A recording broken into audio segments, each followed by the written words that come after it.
So yeah, anyways, this is Quake 2 N64 Jam 2. Um, One thing I'll say about the Map Center people is that they're very uncreative when it comes to jams. I think they need somebody over there to like give them some better ideas. Um, I understand that like some of their earlier stuff was very basic on purpose. I think because they were just kind of starting out. But I think at this point it's getting a little silly. Where like it's kind of just the same. Like okay, we're doing this again and again and again. Um, I don't think you need to go like too far out with it. Like I agree, like some jams get a little crazy with the concept, and then people kind of get disinterested. But I'm sure that there's probably a nice middle ground to be had. There are a lot of like really basic, kind of generic themes that you could pick that would result in interesting maps. Like they've done the retro jam, like the Quake One retro jam, like 3 times. I don't know, do a water jam or a lava jam or something. Quake 2, I think they mix it up a little bit more. I actually don't even remember their last Quake 2 jam. Or there's like a PSX jam or something like that played that had like a shitload of maps. Anyways, this is N64 Jam 2. How many maps are in here? I gotta go to the page. I think there's 8 maps plus a boss map. Let's see. We're back with 8 brand new maps, including a couple sequels to maps featured in the first N64 Jam. So I assume there's more than 8 maps, or I don't know if those sequels are included in the 8 maps. They've added an intro, a hub map, animated cutscenes, and a boss fight. I do appreciate how the Quake 2 stuff always has a boss. I think it's pretty fun. Something with like the Quake 1 jams is that there's never like a final like Shub-Niggurath fight. It's just kind of like you finish the jam and that's it. It is cool to have a boss fight at all the end of the Quake 2 jams. Quake 2 has like an interesting. You can do a lot more in Quake 2 with the enemies. You could basically turn any enemy in Quake 2 into a boss, which is pretty cool. I've talked about this before in some of my older Quake 2 streams. But you can play around with the variables. You can like make a supersized like I don't know what the Quake 2 enemy names are called, but you can make like a supersized like Strog soldier and give him like 1,000 health and make him do like 100 damage a hit or something. Um, but yeah, get in or get out, Marine. All right, let's play this. Gotta find the load command.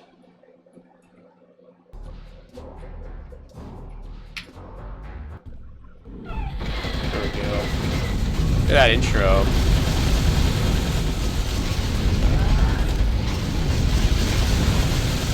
Pretty cool.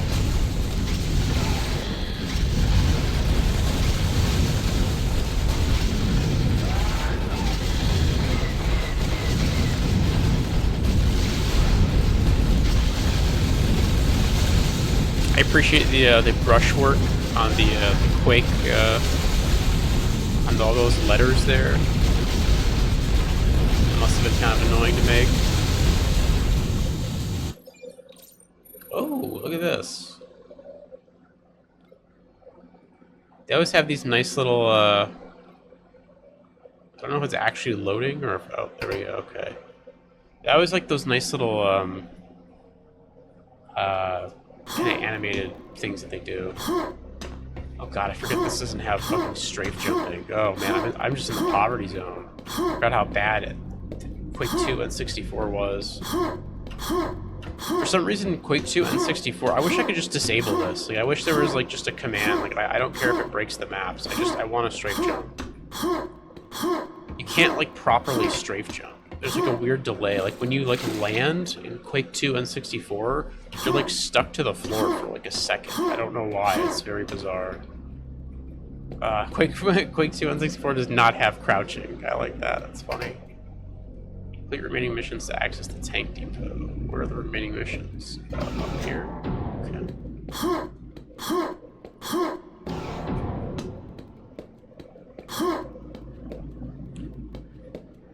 Pretty nice hub room. I like the lighting in Quake 2 and 64. It's very, compared to regular Quake 2, it's like very vibrant. Regular Quake 2 is like very brown and very red. Whereas like I like the purples and the teals and just a good variety of colors. Nothing to really do with any of these maps. But let's see, there we go, autosave. All right, well I guess let's just get started. I think we may have picked one of the better maps to start on.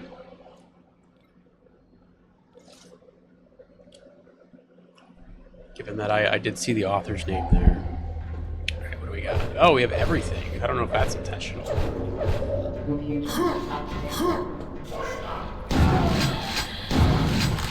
Alright. I think it is intentional. Because there are some,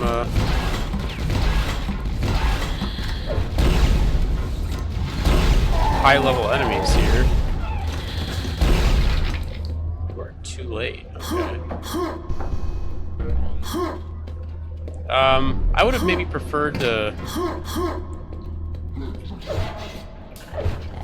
I don't know. I guess it's fine. I don't have a whole lot of ammo. There's like no weapon progression here, which is a little bit strange. I like the sneaking out of the sub thing. I would have maybe just had some kind of weapon progression. And same with like some kind of enemy progression too. Keep hitting that damn crouch key. And what I mean by enemy progression is, you know, you typically in these types of games, you start off with kind of lower level enemies. They're a little more squishy and just kind of fall over pretty fast. Then you kind of work your way up to the higher tier ones. Here it was just kind of like we have the rocket ladies right off the bat. We have these guys, and we have all the guns. Machine gun, shoddy.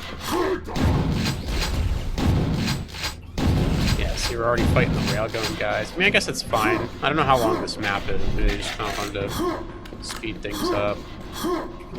I do like the sub intro though, like sneaking out from the sub. It kind of reminds me of like GoldenEye a little bit.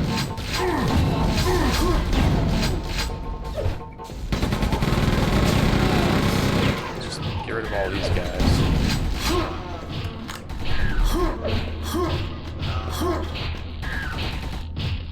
Ooh, I don't know who's gonna win.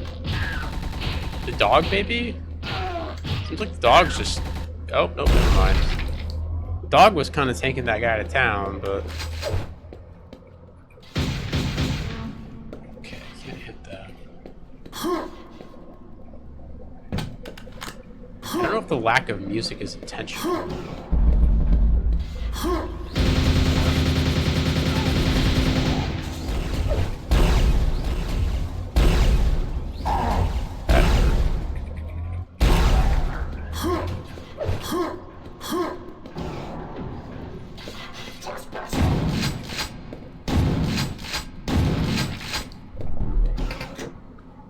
Attach open.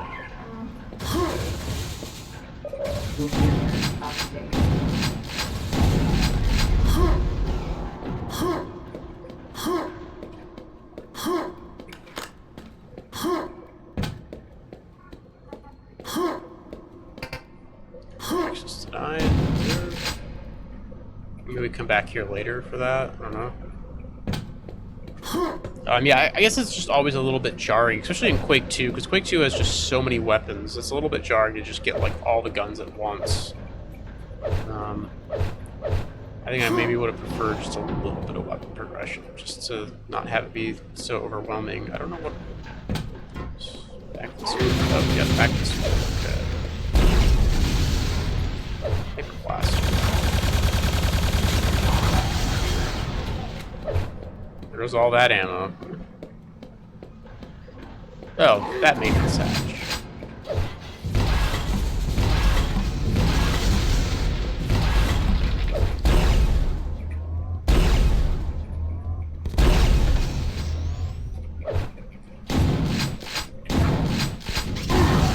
That hurt.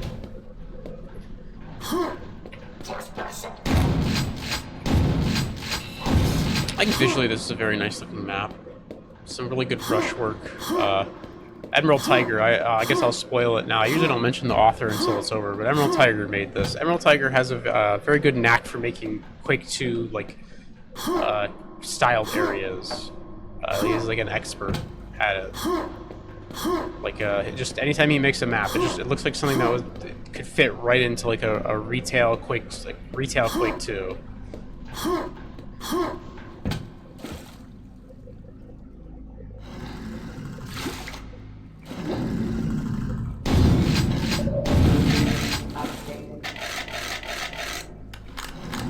Green armor down here.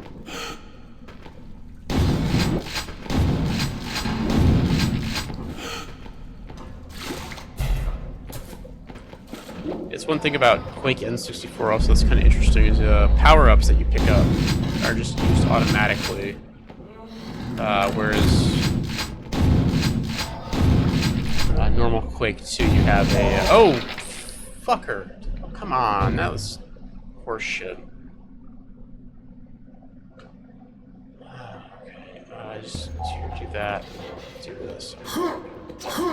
That was actually bullshit. I don't like that at all. I didn't really have any. I kind of knew that I was supposed to shoot that that kind of hole wall, but I didn't have any indication that fucking boxes were gonna fall on my head. That was really dumb. Not a fan of that.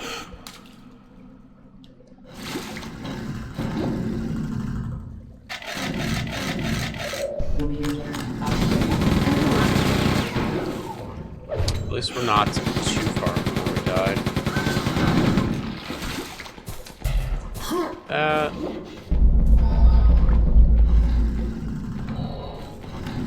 Cells.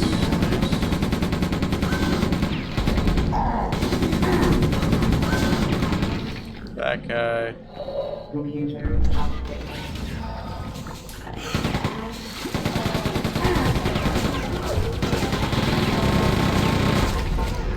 Out of ammo for that.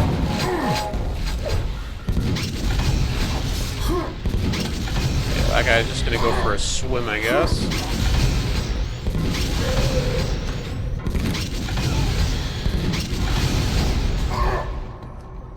Also, there's just a fucking thing on the ceiling.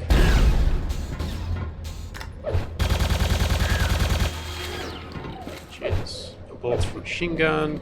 It's almost like overwhelming how many like weapon types and ammo types are in this game. I've talked about that before. I think it's like one of the problems with it's just like an issue with Quake 2. It's not really an issue with Mapper. Although I do think you can kind of build around it. I think I talked about it before. I really don't like the mission pack weapons. I don't like the nail gun and like the phalanx. I feel like like look how many weapons I have. It's just like an absurd amount of weapons. I generally feel like Mapper should try to limit the amount of weapons that they use in these maps.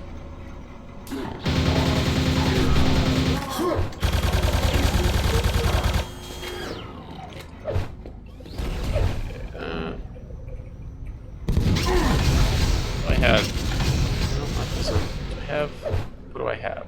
Chain gun, shotgun. Shoot a rocket at this guy. Go.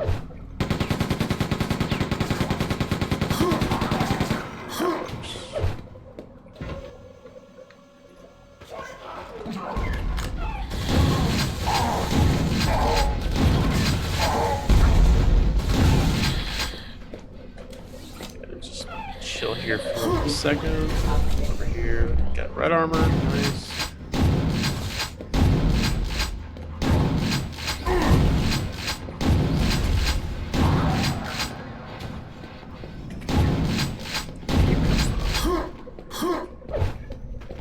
Where are the, there you are. Oh, we kind of circled back around to this room.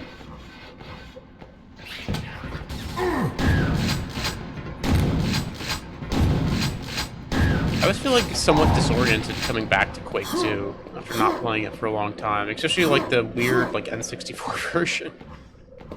It's kind of genuinely like hard to readapt. I'm definitely more of like a Quake guy, like Quake 1 guy. I like my B-hopping.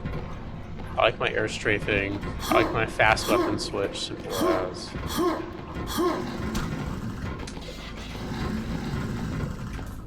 There's just like a ton of these guys down there. Just shoot some A's at them. Oh shit.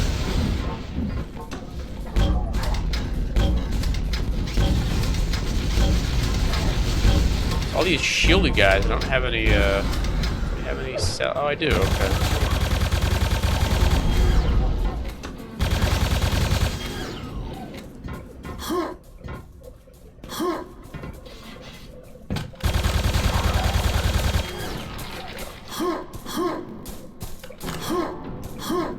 Mag slug. That's just regular slugs, you need mag slugs for the phalanx. Just gotta keep cramming those weapon or those ammo types in there.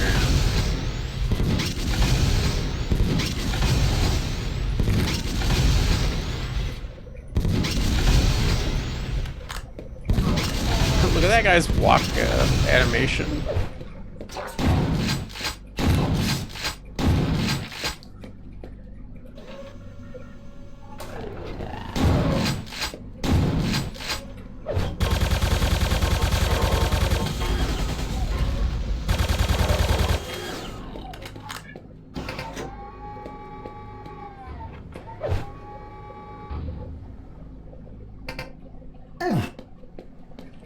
Reception.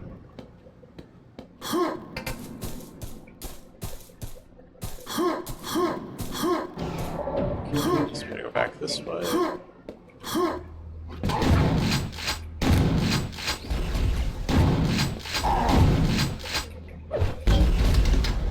Get out of here.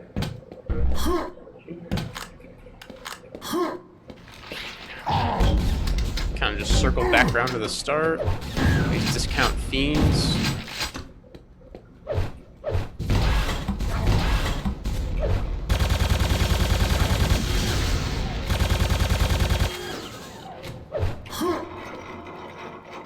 I don't know what that thing is. I don't know how I'd get it either. New objective complete. Locate exit teleporter. All right.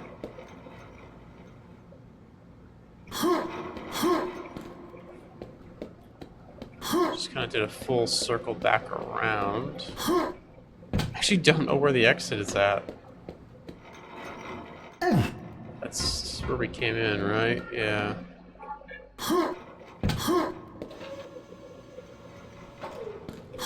A good use of space in this map. It kind of... Oh, here it is. Okay. Kind of keeps, like, circling back on itself.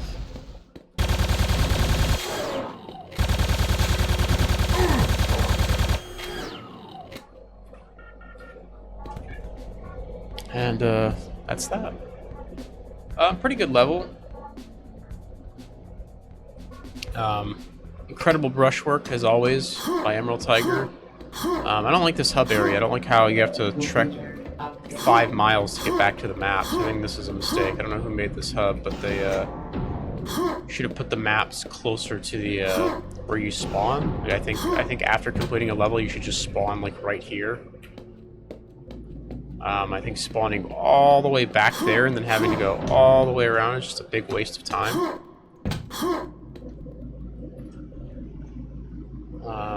Anyways, great level as always. That was... it doesn't even show me who... Okay, I guess I'll have to announce the names beforehand because it doesn't tell me who. I can just go look in the map files. I know that was by Emerald Tiger. I don't know what the map name was. Let me go find it. I should probably just tell you the map names after you finish the maps. I don't know why they... I mean, I know why they block them off, but... Let's see. I unfortunately, the map files do not have the map names. Is there a readme? There is a readme. This makes it a lot easier. That was Advanced Strike by Emerald Tiger. There we go. Yeah, I really do feel like, because when you walk up to the door here, it'll say, like, who the map is by and the map name. I don't see a reason why, even if the map is closed, you just can't, like, tell me the name. It's a little silly. Anyways, Advanced Strike by Emerald Tiger, good map. Like I said earlier, Emerald Tiger just has a knack for making, like...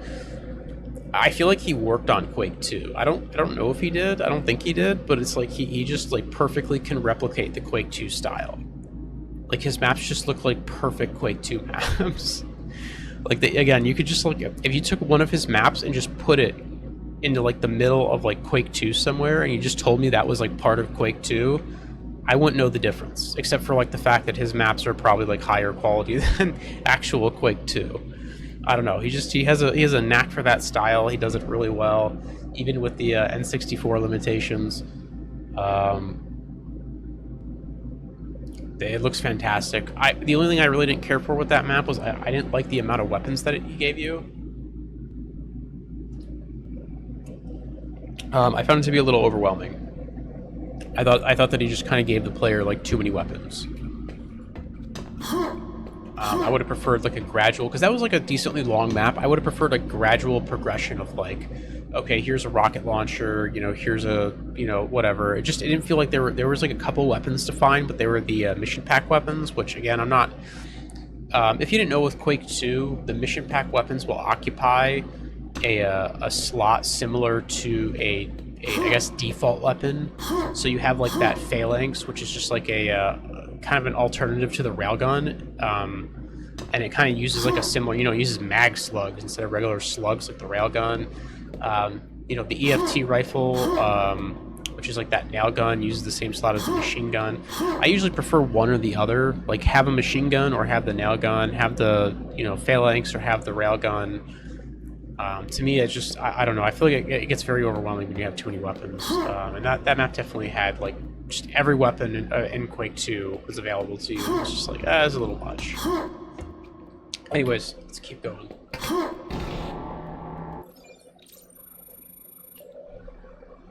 I like these little loading screens here.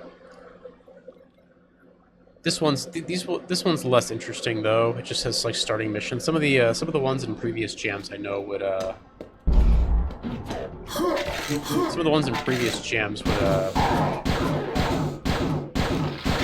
like fancy little animations about like where you're going. I like this sliding texture here. Nice. Again, the colors in the N64 Quake 2 are fantastic. They remind me a little bit of like Half-Life.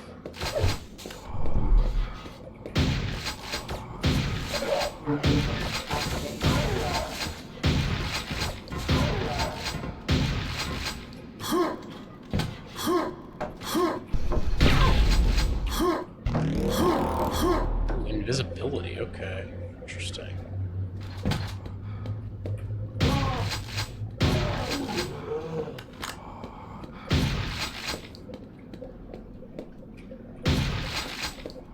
Pretty satisfying.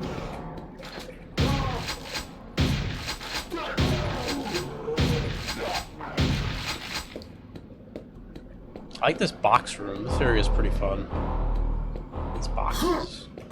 If only you had like the better movement of vanilla Quake 2, these boxes would be a lot more fun to kind of jump around.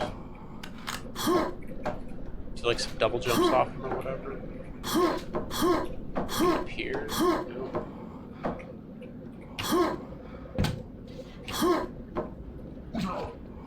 Oh, missed this guy.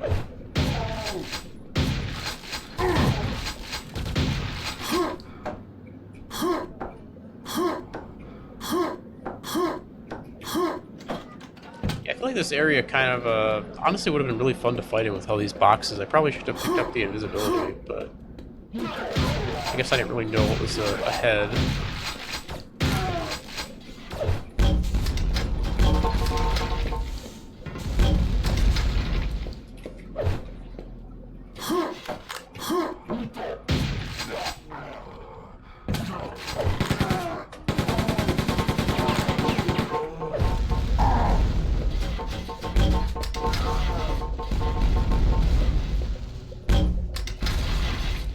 I just kind of stood there and ate shit. It's funny.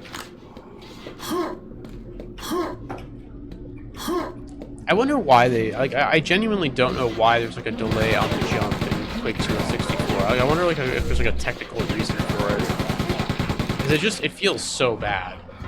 Like, just for no reason at all. Like, it's not even like a Half-Life thing where, like, if you didn't know, like, in Half-Life you can't buffer your jumps. That's why like bunny hopping is you have to use like the scroll wheel. So it's not even a thing where like the jump buffering is gone. It's literally like no matter how fast you spam it, it's like it feels like there's like a delay. Like it purposely sticks you to the floor for a second. Because I've been able to like, I mean it's hard to do, but you can get like a small string of B hops going in like Half-Life, even without the scroll wheel. Get over this thing. Let's go.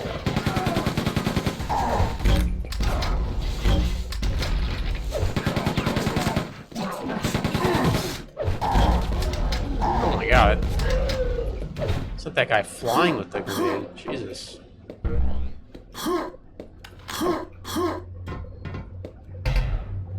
Yellow key acquired.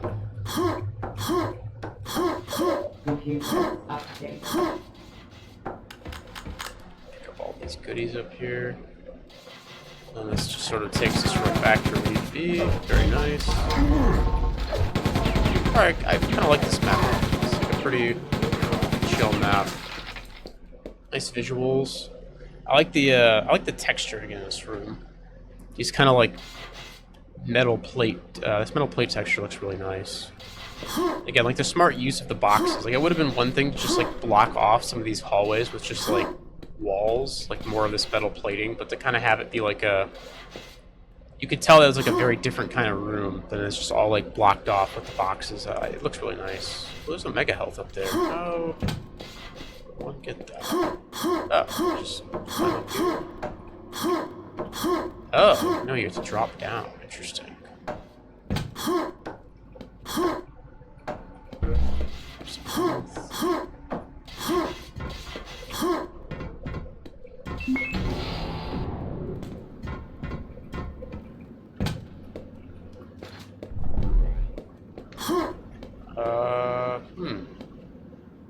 All that did was circle us back around, so it's not very helpful. Oh, here we go. This way. Did that dude just like sidestepped my nade? But he didn't like walk, like he literally like his model just shifted to the right to dodge my nade. That's funny.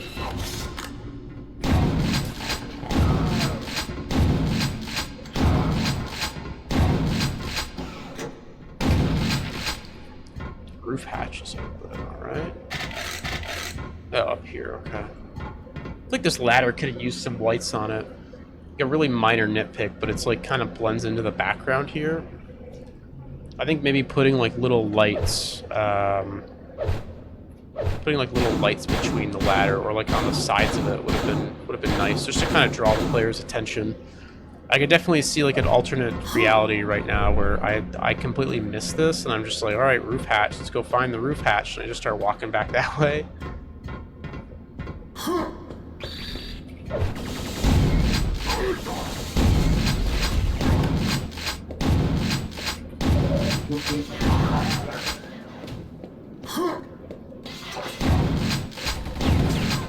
Oh, are these guys fight? Oh, they are fighting. I think the other guy's gonna win. I don't think this dude can even get to them. I'm just gonna let those guys do their thing. Come back in a bit.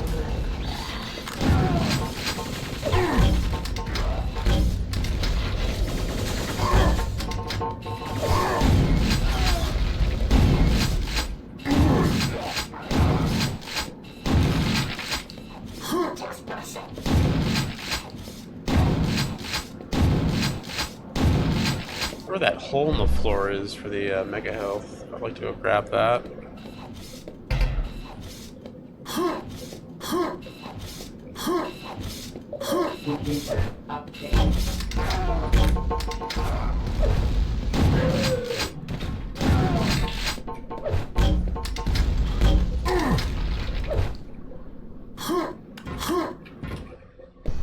Nice.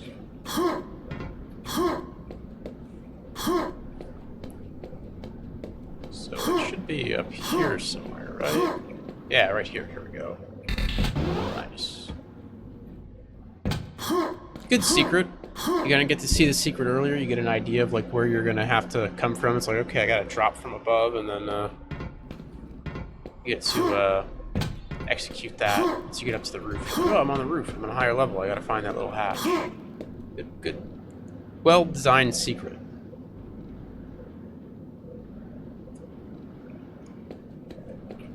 It's like a setup and a payoff in a movie.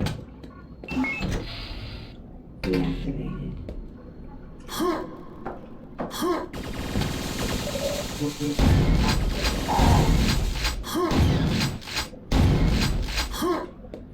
Alright, to the basement we go.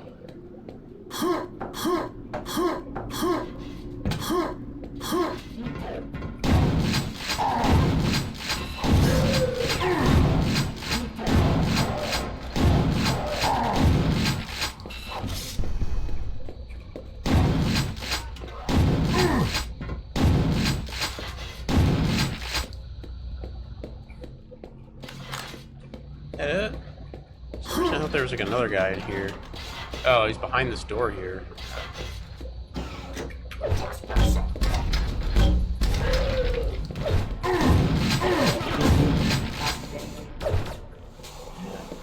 guess this is cool.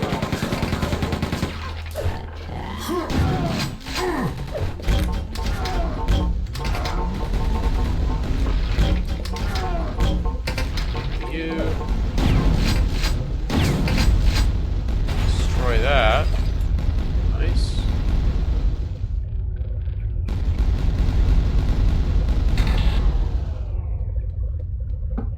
Show forces deployed. And you know what would have been really cool is if the power went out once you disabled that.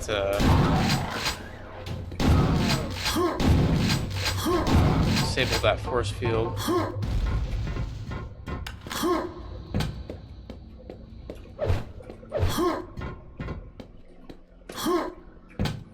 I assume we have to go to that big red force field now. Oh yeah.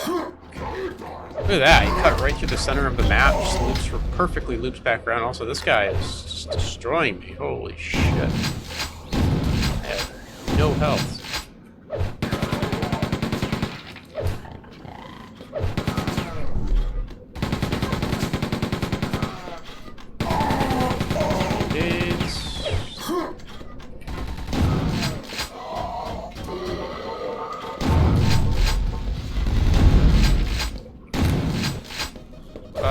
What do I even have for this guy? Not much. Just gonna have the machine gun on? Oh, okay. I'm gonna go up to the roof and grab those goodies. That'll make this a lot easier. So some health up here I can take. Machine gun bullets. Nice. Full health. Just about full health. Grenades will help.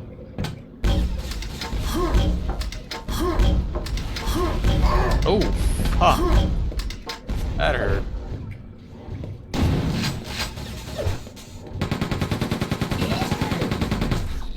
Nice.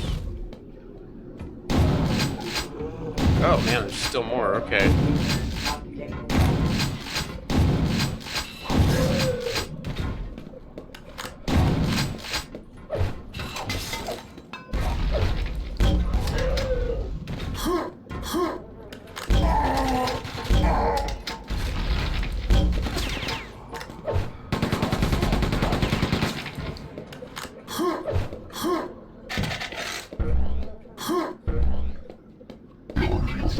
Oh, fuck, okay. I really don't have any guns for this. I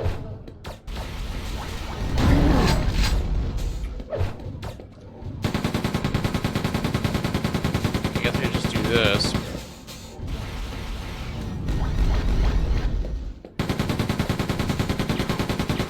Kind of a lame way to play this.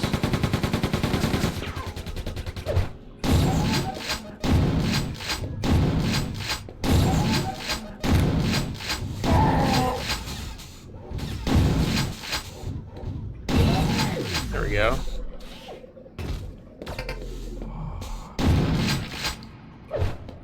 This guy dead? This guy is dead. No, that's it. That was kind of a lame last boss fight. This room is not really great for combat.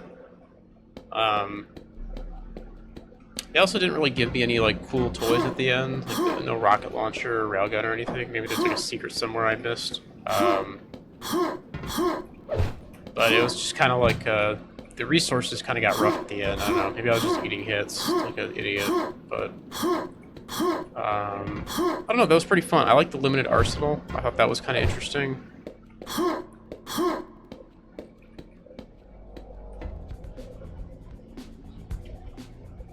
Wasn't like, you know, I didn't have like 30 weapons to pick from, just constantly like switching, just like, oh shit, what weapon do I use in this situation?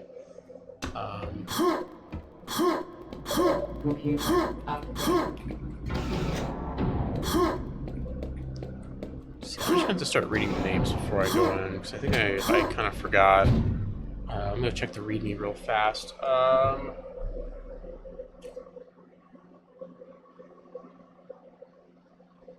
I actually do not remember who that was from. It's unfortunate. I should have paid more attention, I suppose. Yeah, I'm so used to, like, usually with Quake, you can kind of just go back into the maps and you can just see who made the maps. I guess we'll figure it out at the end. I'll just read the names beforehand from now on. Again, it's very strange how, it's very strange how they won't let you just, like, see who made the map, like, going up to the door. I feel like that's just kind of a flaw. Anyways, this is Lava Falls and So Did You by Iko's. I tend to not read the names because, like, if I spend like 10 minutes just like shit talking the map and calling the author an idiot, like I'd rather just like not mention who they are, because it's weird to just be like, you know, typically in Quake I'll mention the map name after, and I think it's a little bit strange to just be like, yeah, this map fucking sucks. This author doesn't know what the hell they're doing. Oh yeah, by the way, this map was by so and so. You know what I mean? It's just like a little like, it's better. Like it just feels like I'm calling them out like directly at that point. So. This is pretty cool. Am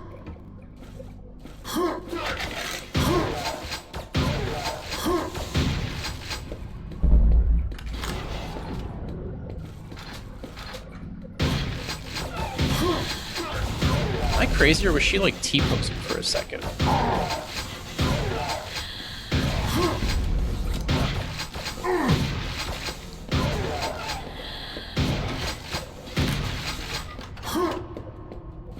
Kind of a cool enemy combination there, having the rocket lady and all these little grunts. Usually you don't see the rocket ladies until like way later, and they're just kind of like there along a bunch of other enemies, other higher tier enemies. I mean,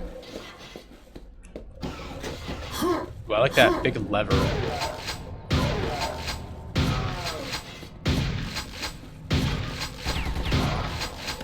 Go back and look at that lever. That's really cool. This could have just been like a boring button, but he made like this big brush lever that you pull down. Very cool.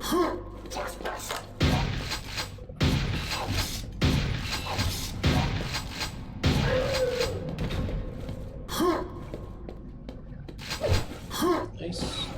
Got some solid weapon progression so far.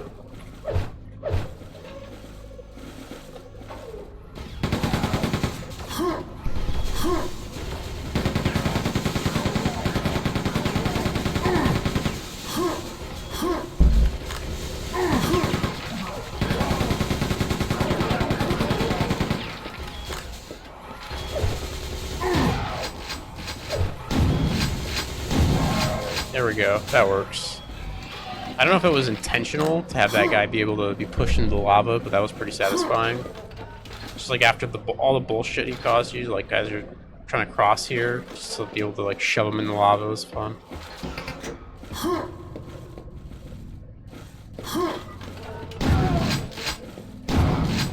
was trying to get that guy in the lava too.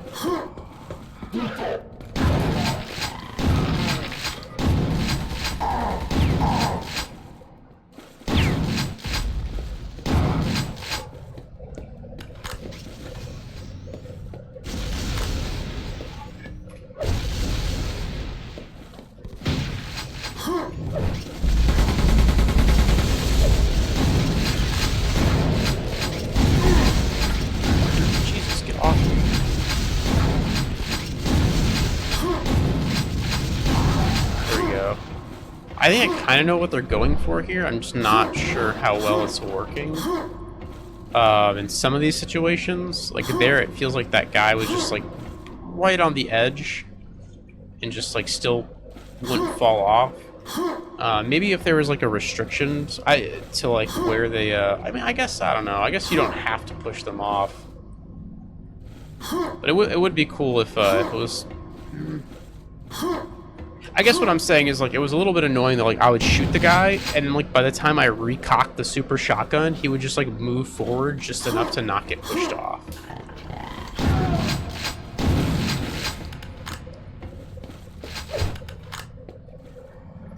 Right, what are we, doing here? Pumping system active. Oh. Oh.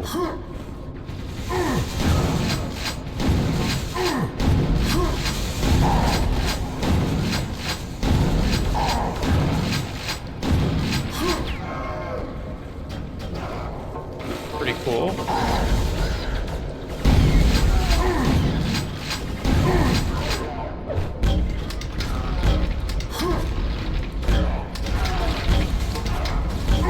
This is a very cool combat encounter. Very creative. I like this.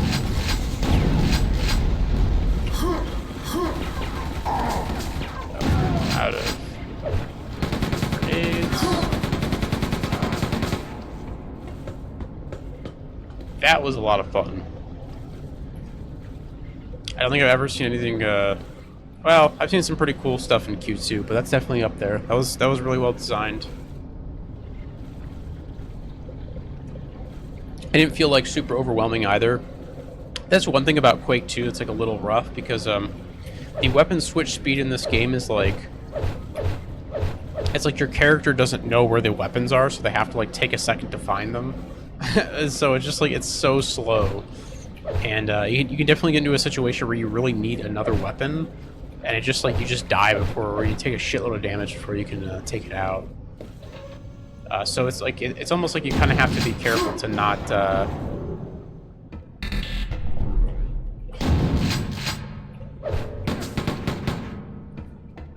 you also have to be careful to not like overwhelm the player with a ton of enemies, just like pounding them down.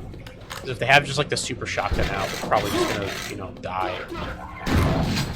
Or at least, again, take a bunch of damage. What I'm trying to say is that encounter was really well paced.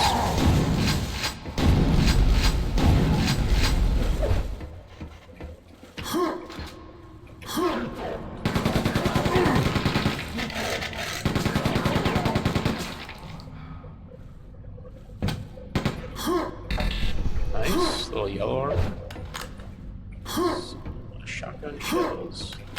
Grab that hyper blaster. I like the dead guy here without the head. It's pretty cool.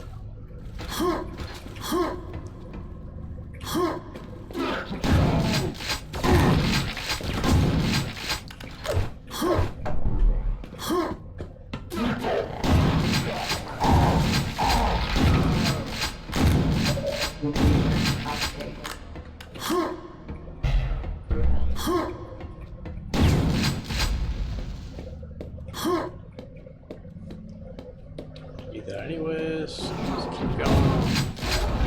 I like the use of the explosive barrels. Those are pretty cool. Oh, shit.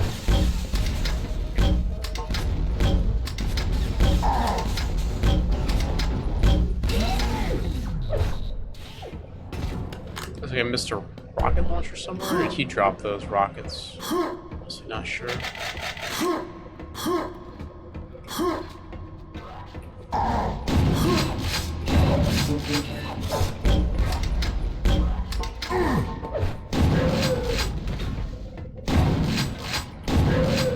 Jesus, these guys will like leap like across an entire room to get at you. Nice. Some red armor.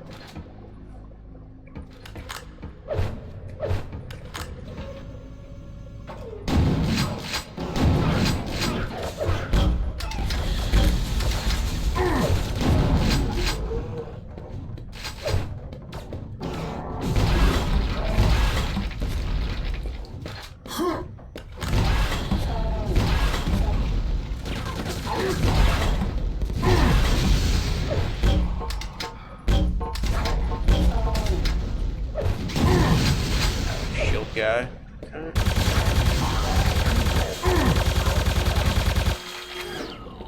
I ate a lot of damage in this room.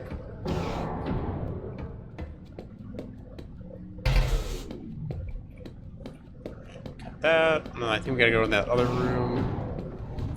Kill this guy first, though. Oh, shit. Okay. Maybe it would be easier to come in from the other. Nope. Okay.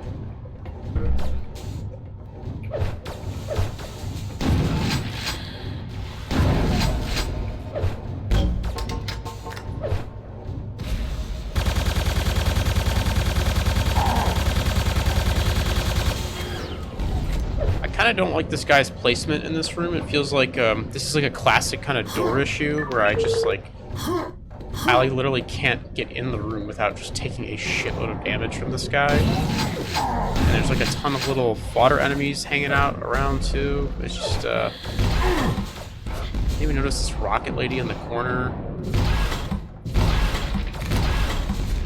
I think a much better way to handle this would have been to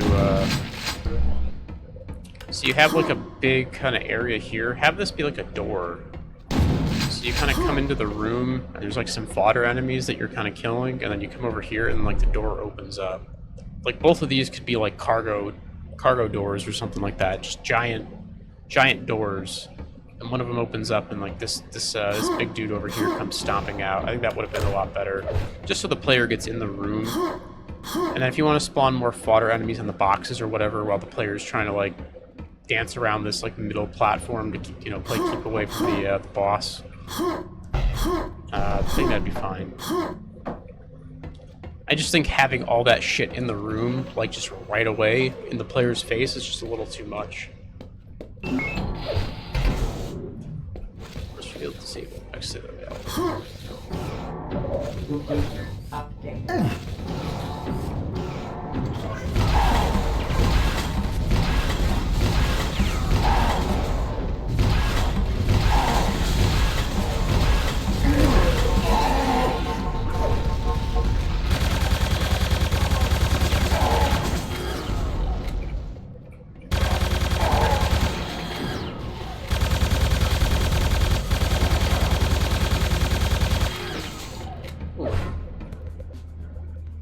A lot of damage there at the end. I don't know. I don't even know like what was doing damage to me.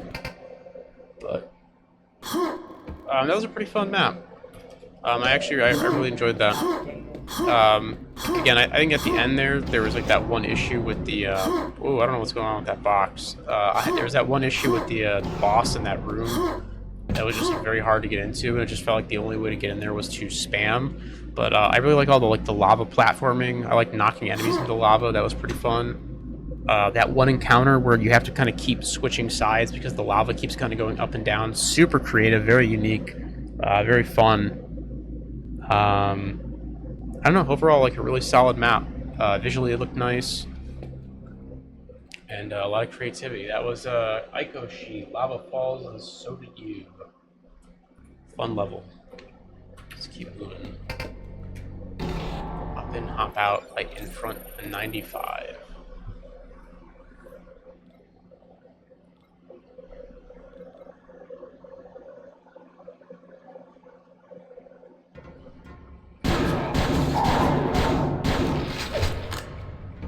Computer update. This is the purple room. Very purple.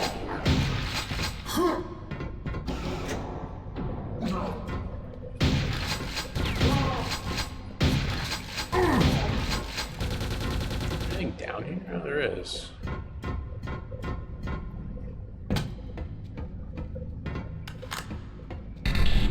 Nice.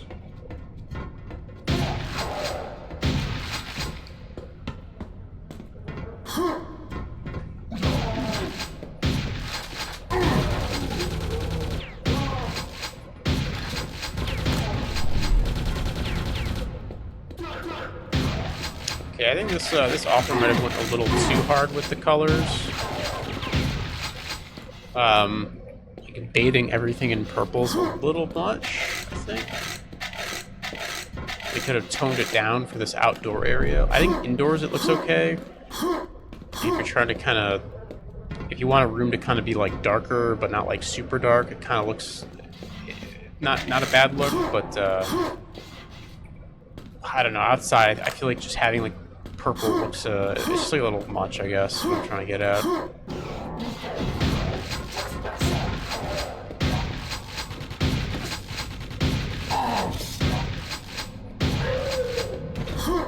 Is the door open? That door's not open.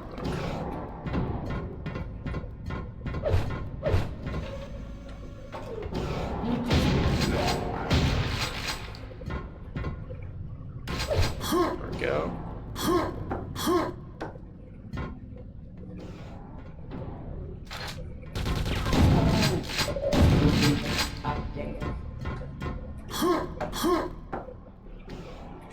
A code disc, alright.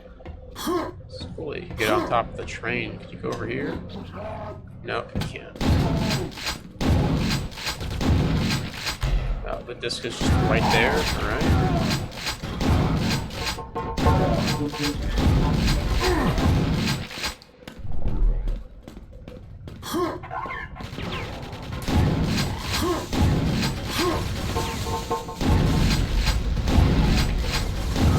Yeah, the lighting almost kind of makes it hard to see some of these enemies.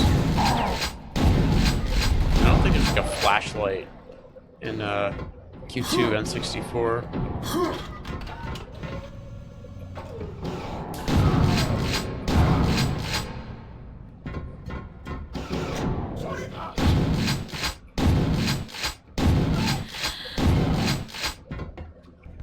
Oh, okay. That was kind of short.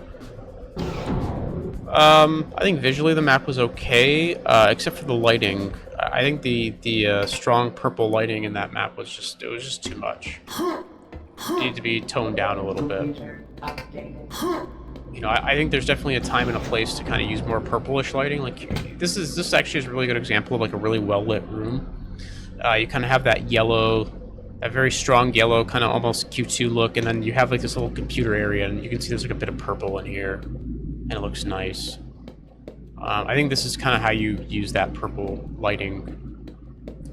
You kind of put it near like electronics and stuff, kind of rooms that are supposed to be a little bit darker, or sections of room that are supposed to be like a little bit darker.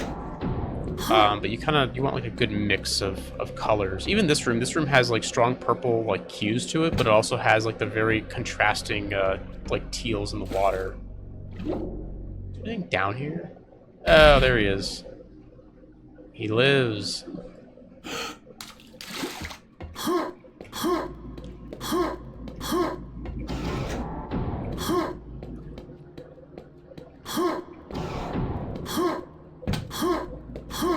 And again, that last map was Hop In, Hop Out by In Front 95.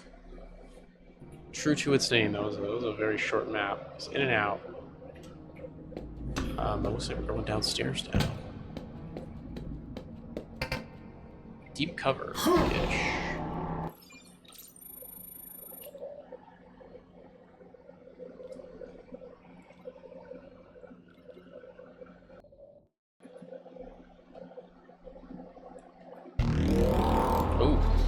Ooh, okay. Computer updated.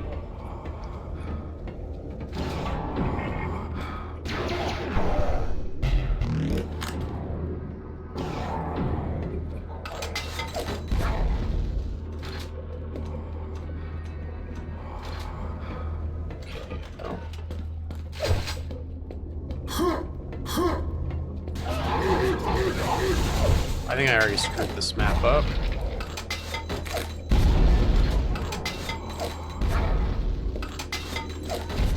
I thought that one robot that like jumped up at me, I thought he was I thought that was an explosive barrel. That's why I threw the nade at it. There we go. Okay, everything's dead though. Yeah, I thought this is the explosive barrel. This is an explosive barrel. This thing was an enemy. So that was a good trick. It's a good trick. Green.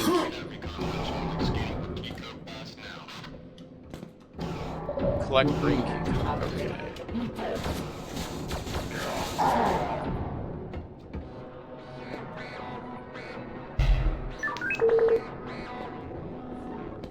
I like this big computer here. It's cool. I like the little noise it makes specifically. Oh my god, oh shit, okay.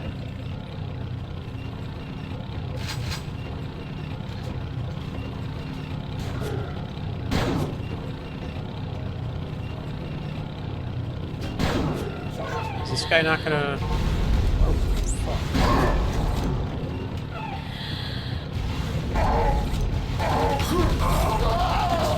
Okay, I think I need to start from the beginning here. I think I understand what you're supposed to do. Computer updated.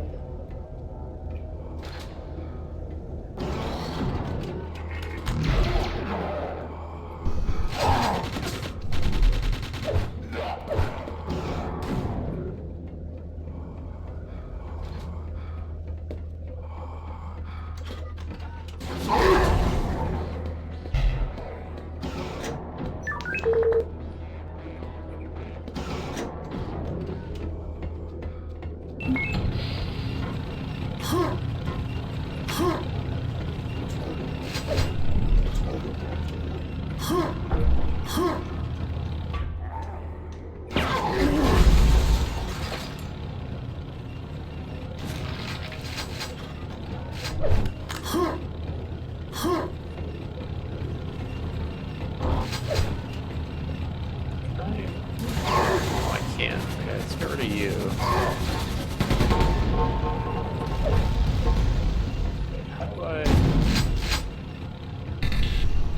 Power shield, okay. I would like to get up there, though.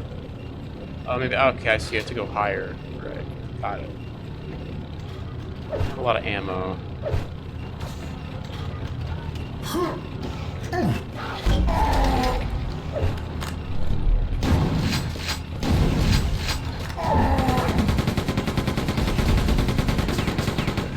Jesus.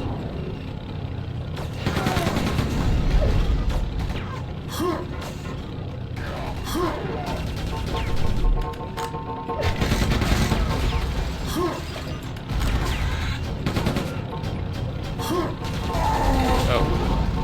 Okay, so... It's a dead end over here.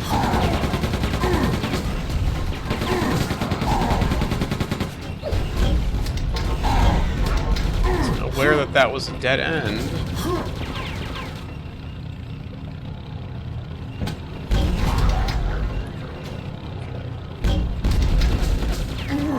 Alright.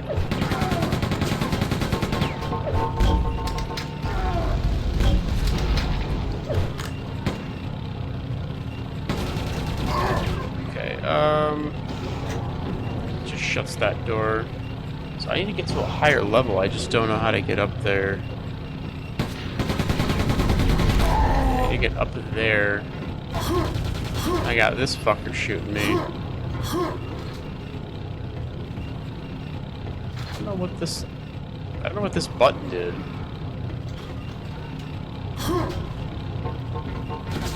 Oh, wait. I think I know what to do. Okay. Took me a second.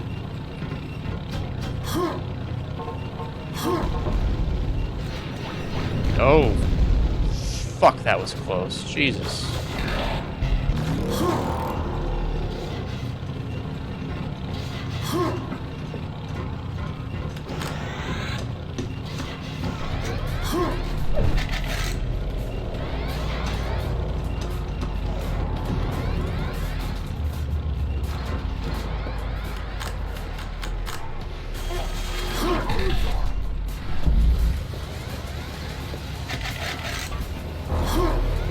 Come on, move, you fucker.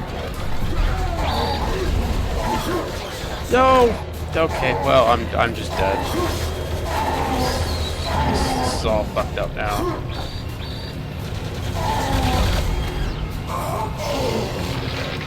I kind of see what you're supposed to do here. I feel like they don't give you enough of the invisibilities enough of the invisibility suit to kind of get through here. A little jank the way it works too. I appreciate the concept though.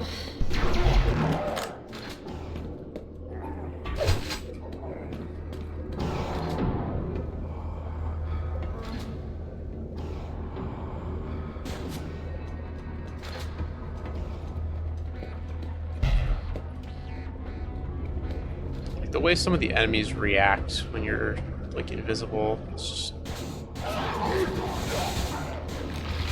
kind of bizarre.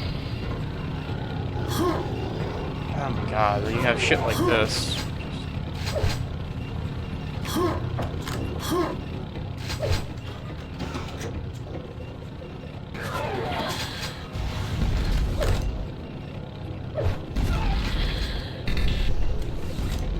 Just like that.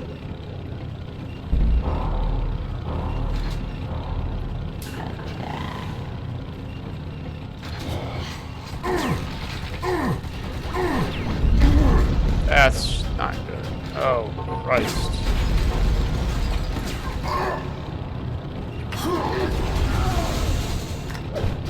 I'm dead. Okay.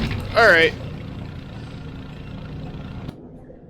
Yeah, if there's like one more invisibility, I feel like it would be a lot. It wouldn't be as frustrating to kind of get through here. I also feel like some of the enemies just like to body block you a lot. To me, this level feels like a frustrating... It feels like a frustrating, like, forced stealth section of, like, a 90s game. That's what this kind of reminds me of. I hate to say it, but...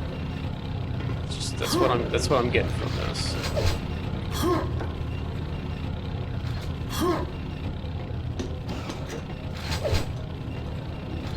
Okay. Dual fire damage. That's probably not super useful.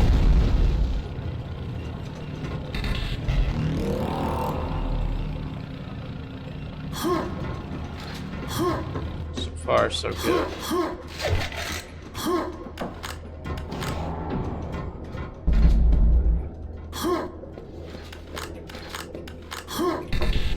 Nice.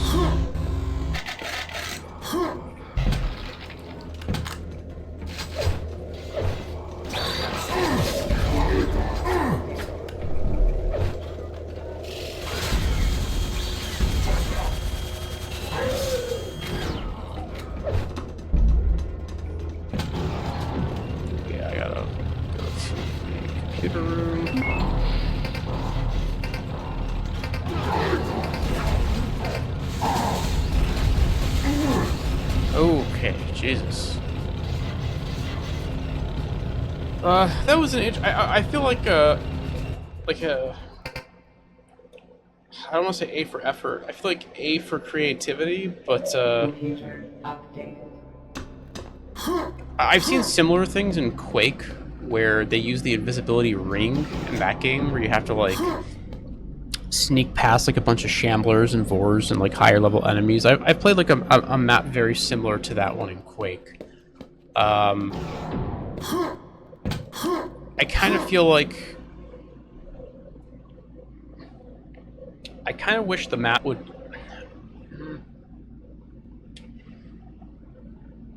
I feel like there should have been maybe more, like, invisibility suits, or maybe if they could have changed the timer to be longer on the invis.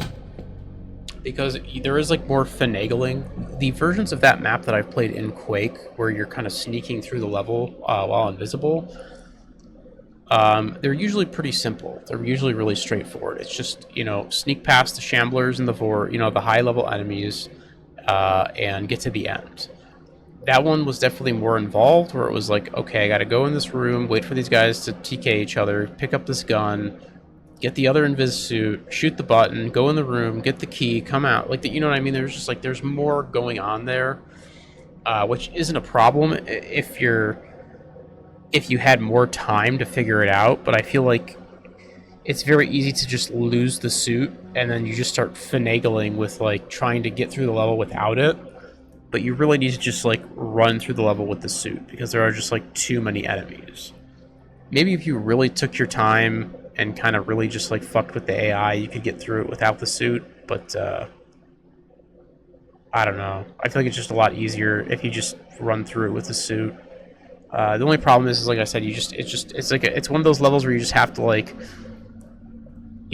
attempt it and then die a few times just to see what you're supposed to do, which I'm kind of not a big fan of, because it doesn't feel like a challenge. It feels like I'm just, like, it's like a memory test. It's like I'm playing, like, Simon or whatever, where it's like, okay, I just got to remember, like, okay, go here, then do this, then do that, and it's just, it's almost like a speed run sort of situation where it's just like, you know what I mean? Like you're just kind of memorizing a pattern to get through the, or like a route to get through the map. A cool concept. I'm not sure about the execution on that one. That was Deep Cover by Ish. This is Strog's Acre by Jerry.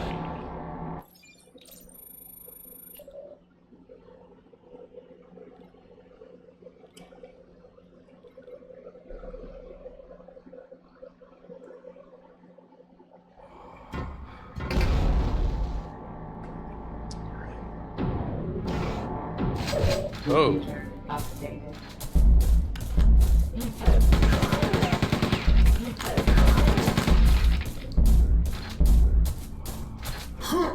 He destroyed the crucificial generator. What?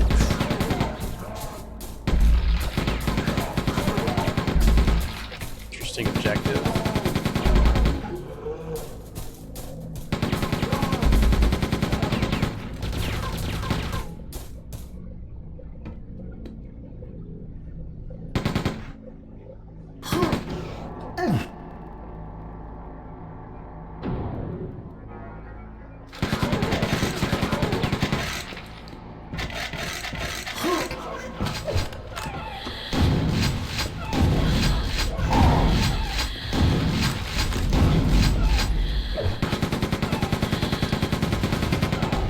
More to go. How to get that grenade launcher?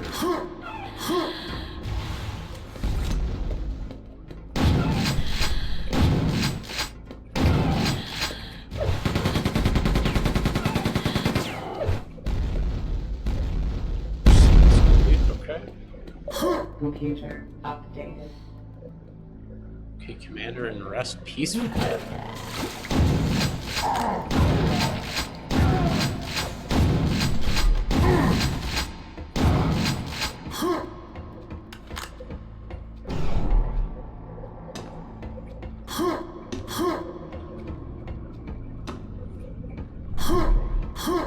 Interesting.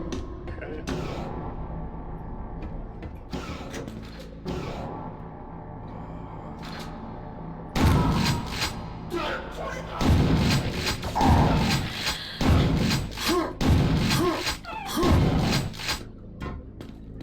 Is a single grenade in there? No shit. Okay, shit. Oh, there we go. Shotgun shells. Exit is now open.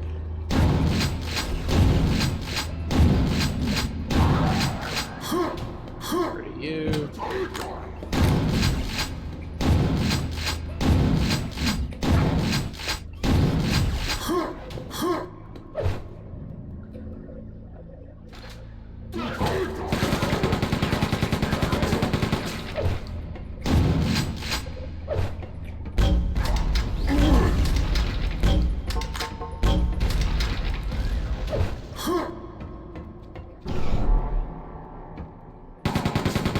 I actually kill these guys, so I can't.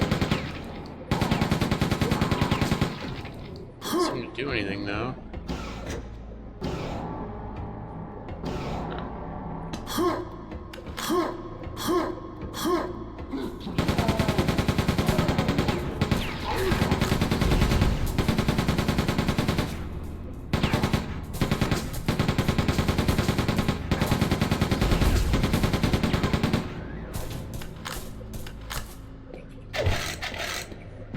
It's kind of a bizarre map.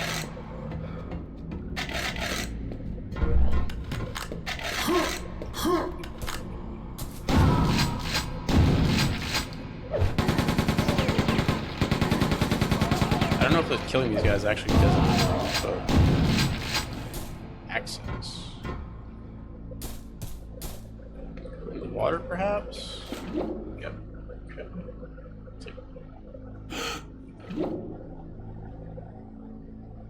Through here? Nope.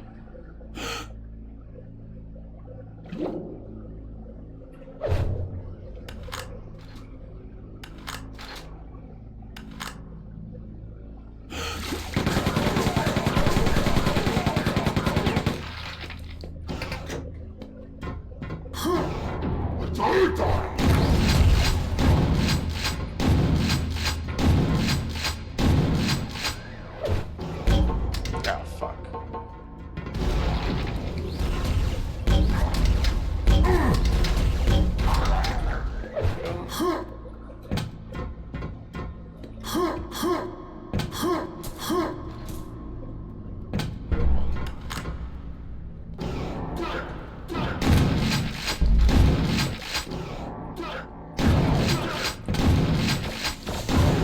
kind of interesting. Dropping down these different floors.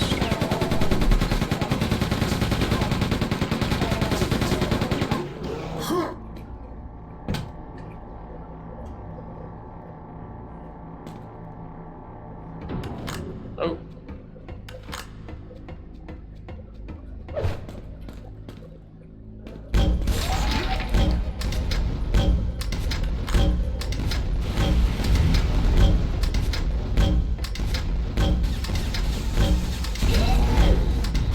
They give you some cover.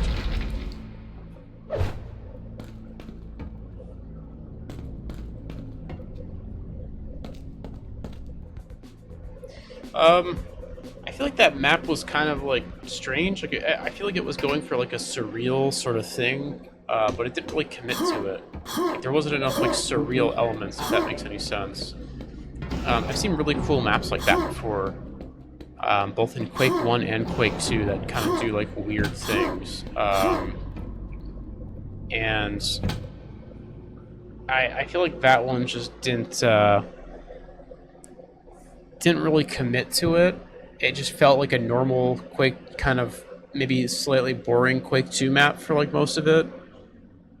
I feel like they need to be a little more wacky with the map. Like if you're gonna do like that surreal approach of just like, you know, just kind of going into like strange places and like going through black voids and kind of, you know what I mean? Like if you're gonna have like a surreal, if you want to give the player like a surreal experience, I feel like you need to like fully commit to it. And I think it was kind of interesting to have like the crucifixion machine or whatever, like crucifixion generator, with all the guys like hanging on the Y. It wasn't even crosses; it was like Ys. Yeah, I don't know. Just one of the maps, I guess, all time. That was Strog's Acre by Jerry. Sacrifice Eye. Yeah. Conk. Probably saying their name wrong. It's okay. Oh, shit. Computer update.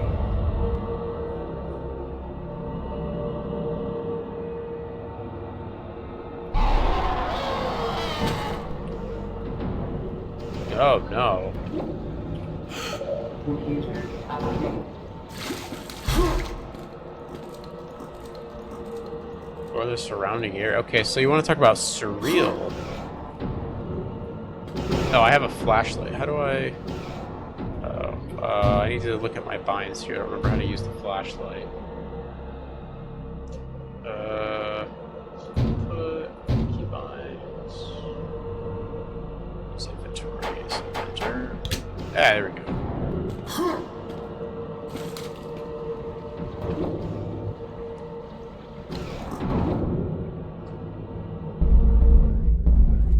Try not to drown. Oh yeah.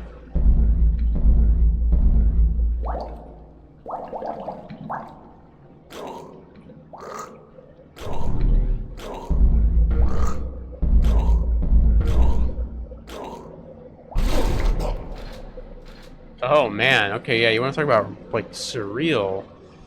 This map just goes like full in. This is really cool. Map goes all in on that. I don't know about the text. The text I'm a little iffy on. I'm not sure about this like floating. I think it's just like too crisp looking, you know what I mean? You could maybe make it work if the font was like a little bit different, but having just like this very clean, crisp text just floating just doesn't look great, I feel. I do like the transparent enemies are pretty cool though.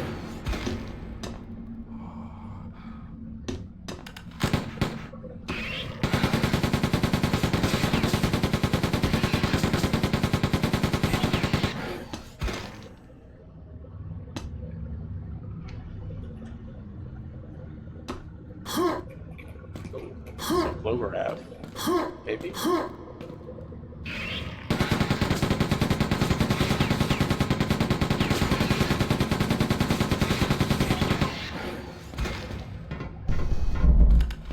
Oh, hey. Who it is? There's a shambler up there for a second.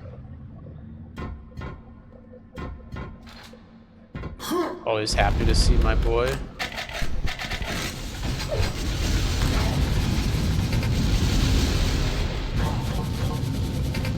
This is a pretty cool encounter. I like this.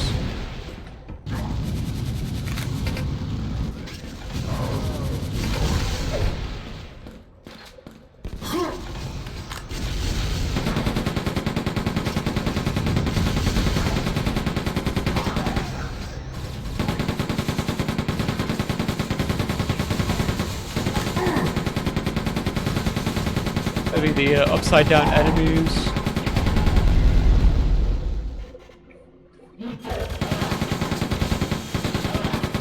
The normal one.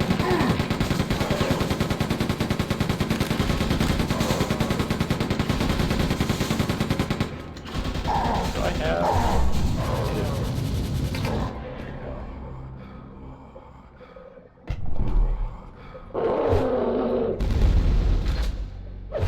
What is my keybind for the... There we go. That was cool.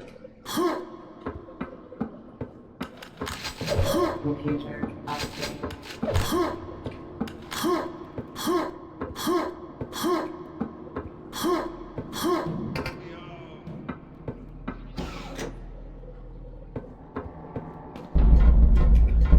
It is always pretty fun when you do like the Quake 1, Quake 2 crossover stuff. It works like pretty well.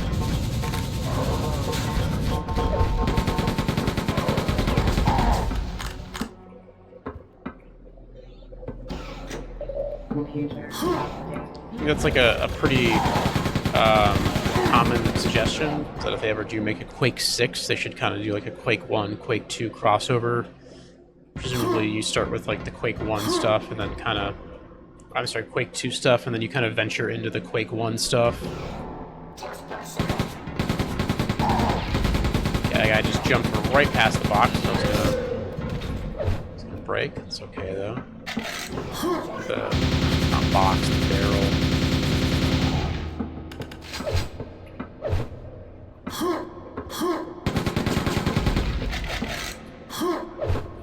This map has become significantly more normal.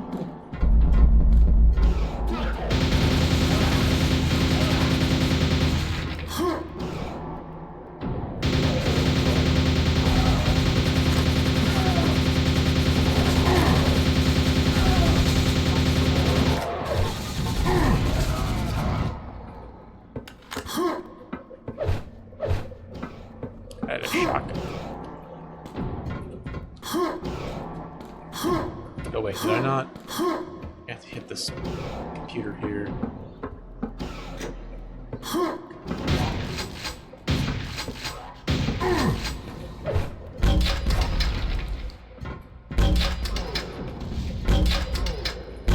Oh, this is a proximity. Okay, whatever. I just have to hit directs, I guess.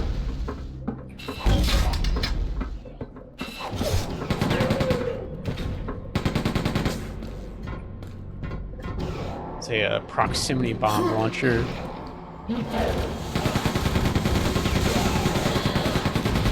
Which is significantly less useful than a regular grenade launcher, I feel.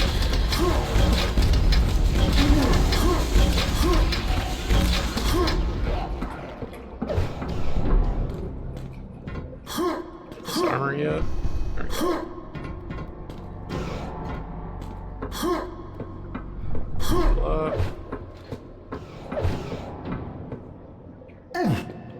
Well, there's another armor down here. It's a yellow.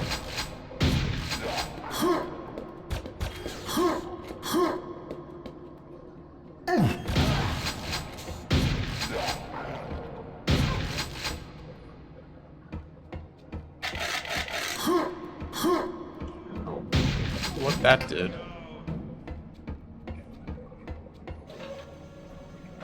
down here? No.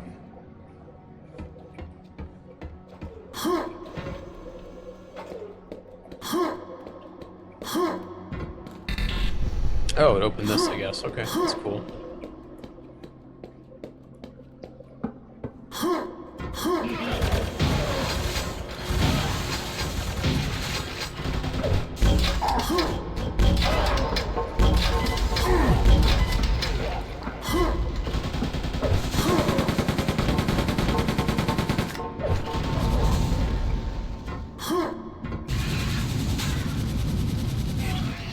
Just hit 100% LG on this idiot.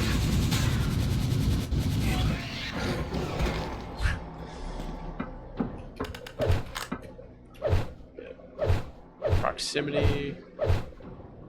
I kind of appreciate the use of like the more unique mission pack. This is kind of what I'm talking about. Like if you're gonna do the mission pack weapons, let's just commit to the mission pack weapons instead of having like a bunch of like the normal weapons. Like this map has like a really unique arsenal, which is something I like. It's complete. All right.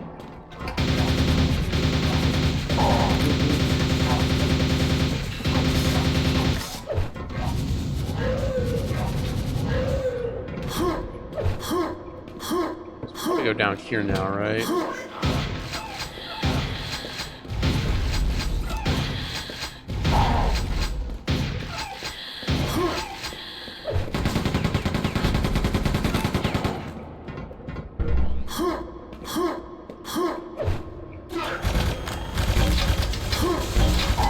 Okay, maybe the proximity more useful than I thought.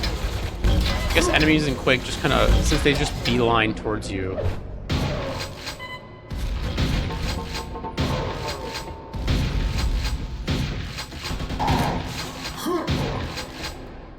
He just spit out a yellow armor. That was cool. I wish this area was like... Did I already mention? I kind of think this area should be like a little darker, maybe. I think it's like a little too well lit for kind of the tone that they're going for. Kind of that creepy, like, I think this is supposed to be like a slipgate facility. And we're just kind of like looking around, trying to find a way out, or try to find our way back into the slipgate. Just like some abandoned base with all these monsters. I feel like it should maybe look a little more destroyed. Maybe have some of the lights turned out. Should be like slightly more atmospheric. Maybe that's like maybe there's like some restrictions at play here because of the N64 theming.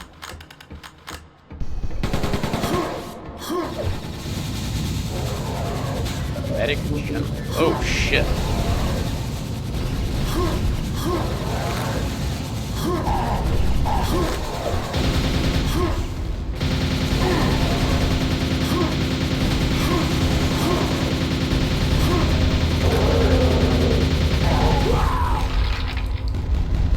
Okay, that was unfortunate.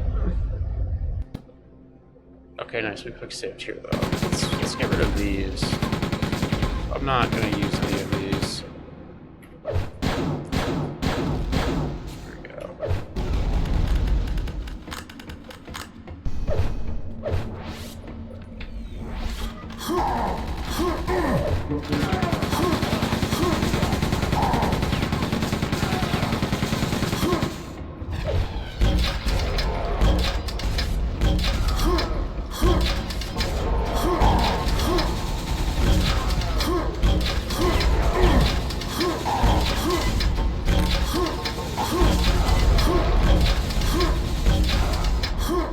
Oh my god.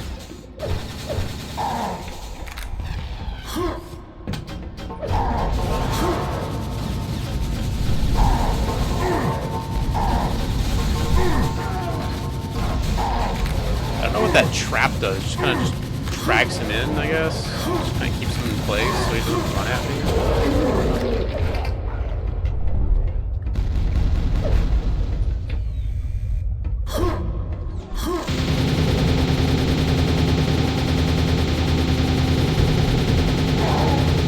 A shambler encounter with no cover. Feels bad. I guess I could have ran onto this thing, maybe try to like glitch him out on the stairs or something.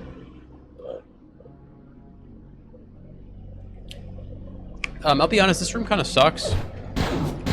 There's like no height variation. There's no like cover. For like an extended kind of combat arena, I feel like there could be like a little bit more happening in here instead of it just being like a flat ground.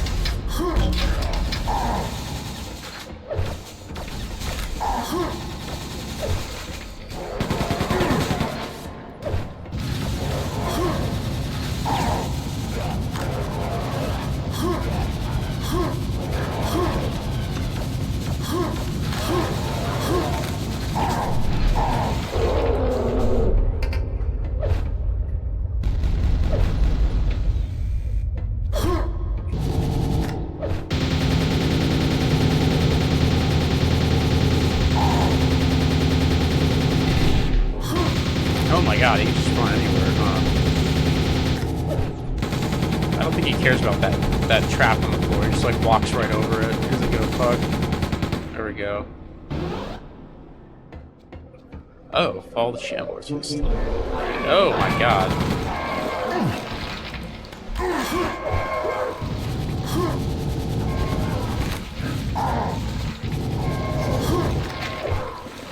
Pretty cool, like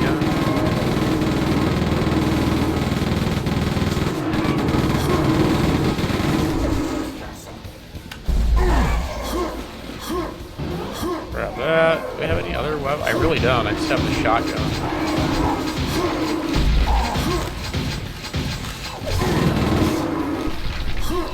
There we go.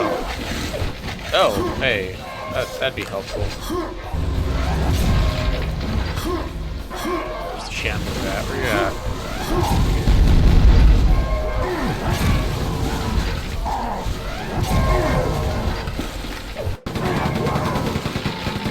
See, this is kind of what I had more in mind. This is a pretty cool fight. Oh.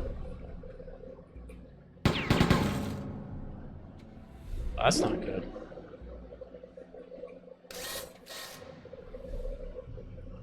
Got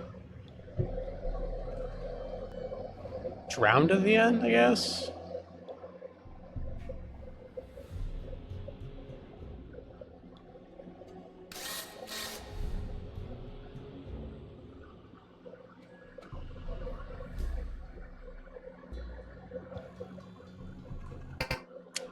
Really cool map. I feel like perhaps slightly held back by the N64 limitations.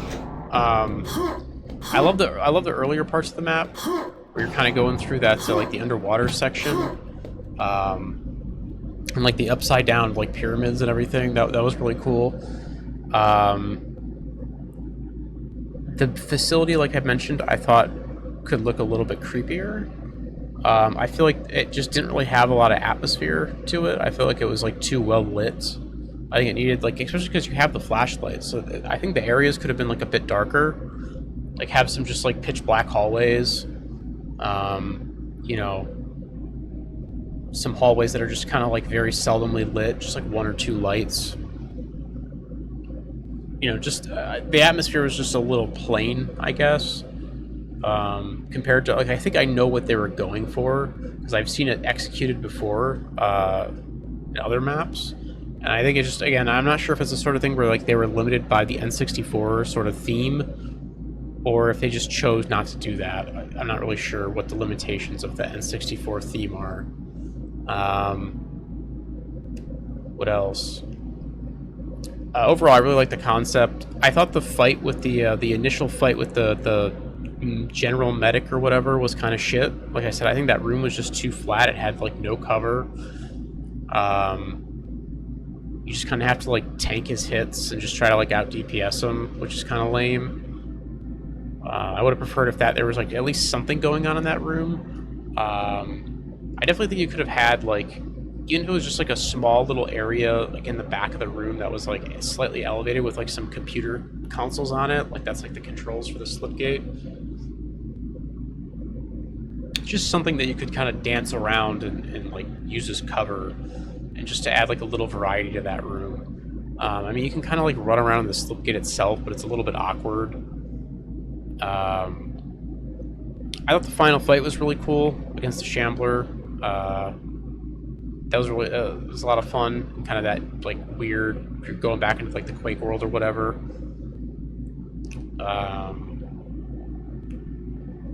Anything else? No, I don't know. Overall, pretty cool map. I really enjoyed that. That was Sacrifice Eye by Koenig. Yeah, I don't know. Really great concept. Executed pretty well. How many maps do we have? Just the one, and then the boss maps. We're almost done here. This is Malevolent something or other by MVE. We'll say the name at the end. As long as I know who made the map, I can find them in the README. There was that one map earlier that I... Oh, shit. Oh, my God.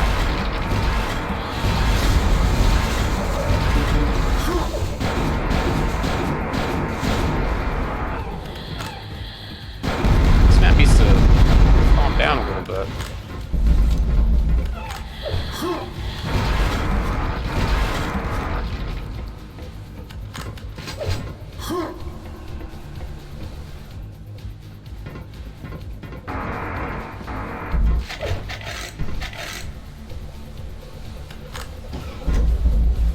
Grab all the goodies here.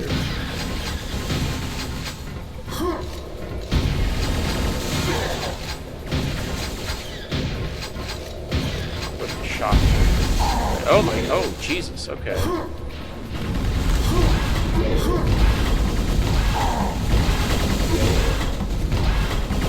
Oh, this big like crusher in the middle of the map.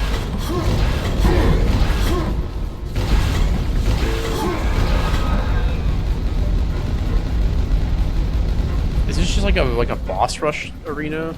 It's kind of what it feels like. I like this texture here. It's kind of cool. Looks like diamonds or something. Goodies back here.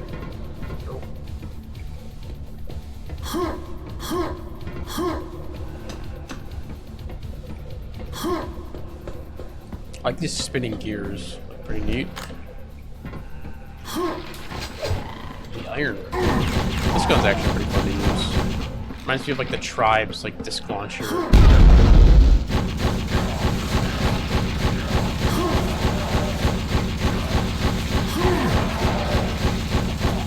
This okay, that was pretty fun.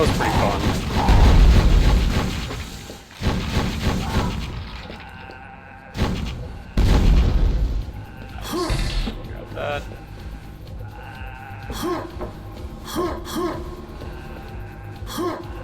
Railgun would be nice. I don't know how to get up there.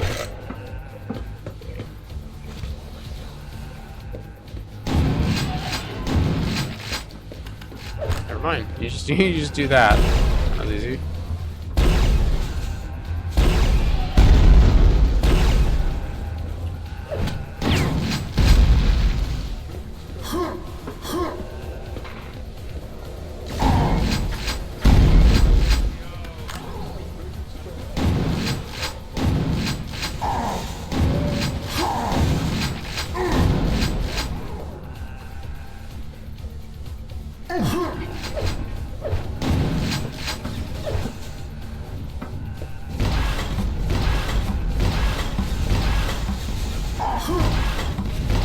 Little like laser shots this guy shoots out do so much fucking damage. It's unreal. Go from here. Is this for you? No, there's nothing in here though.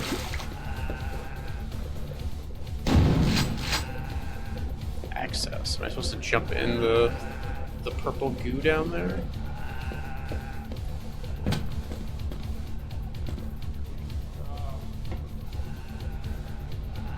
No, you actually, okay, you can't. Interesting. This way?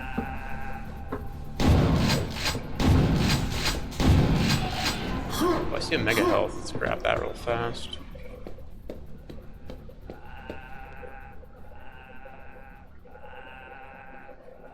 Nice. to go back downstairs. Oh, yep. Okay, apparently.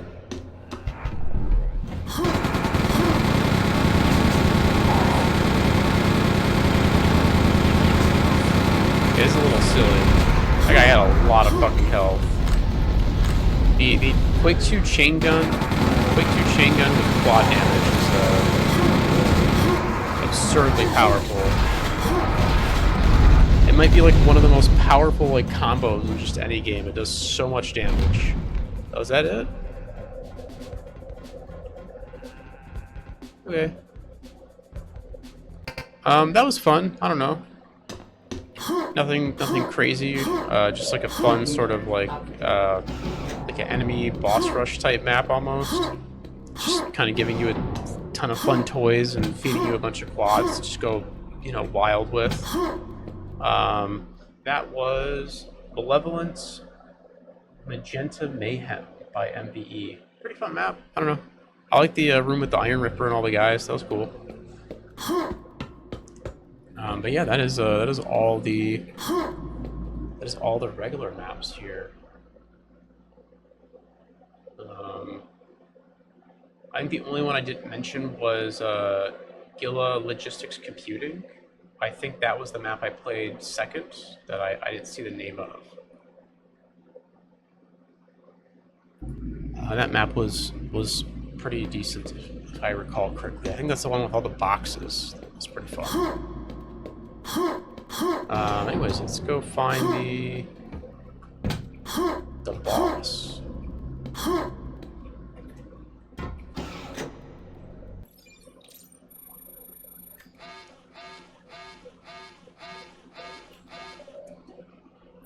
Boss detected. Starting mission. Yeah, I feel like these little like intro videos are cool, but I feel like they've gotten a little more lazy.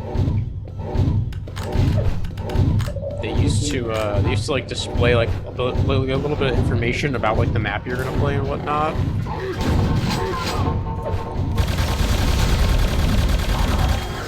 Now it's just kind of like, yeah, I don't know, enter mission. I mean, it's fine. They still look nice. It's just, hey, take some armor shards.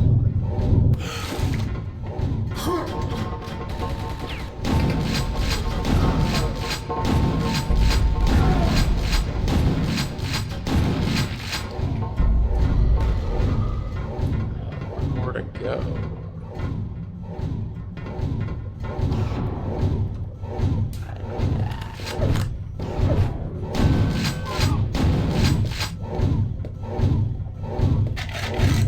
I like being able to hear this guy's footsteps the whole time. I think that's pretty cool.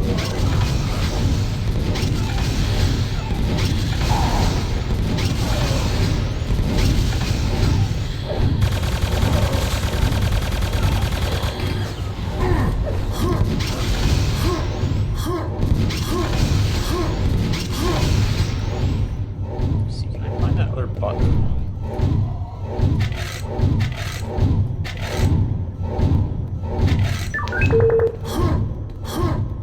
Red key, alright. Oh, there it is. Oh, okay, what? Kinda confused. I thought I already shot the other button. Maybe there's like two sets of switch. I don't know. Let's go up here.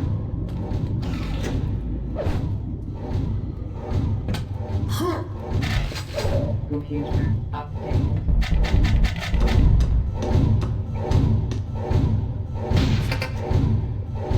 Or blue gates.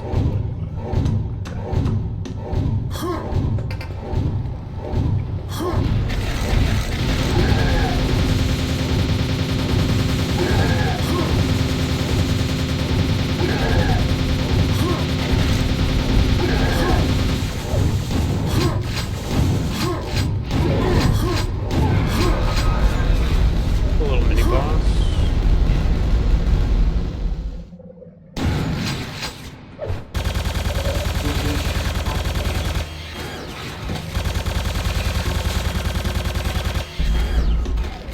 These guys.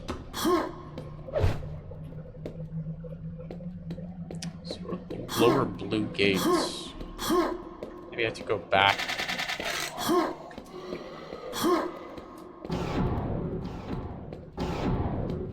Kinda wanna see if there's like a secret or some cool item or something I can get.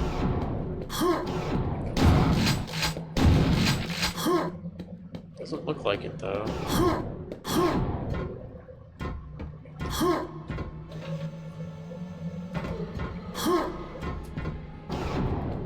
Whatever.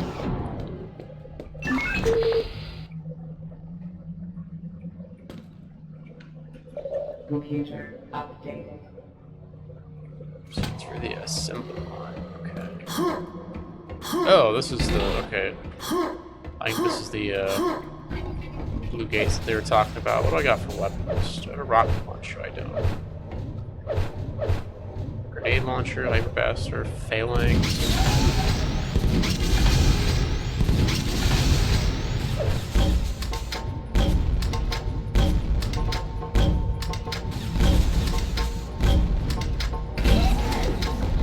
Oh, that was uneventful. Where's the other one?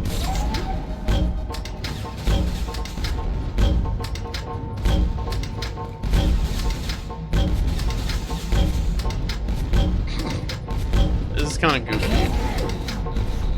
Visibility storage unlocked. Alright. Let's go take a look down here real fast, see if there's anything we missed. Nope, it just loops back around.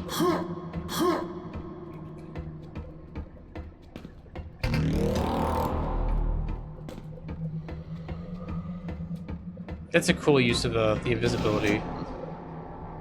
Just have all like those turrets though. They'll fuck you up. It's like some Mission Impossible shit. I actually like that.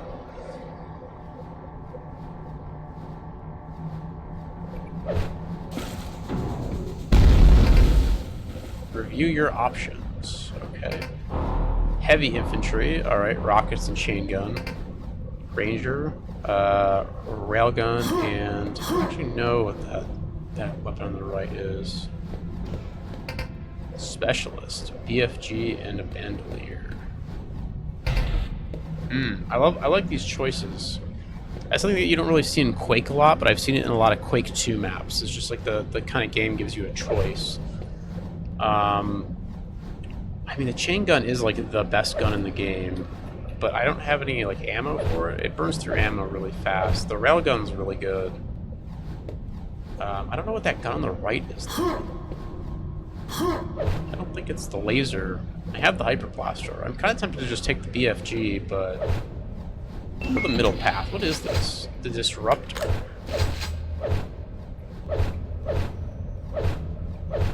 What's it even bound to? Interesting. He has 9 shots.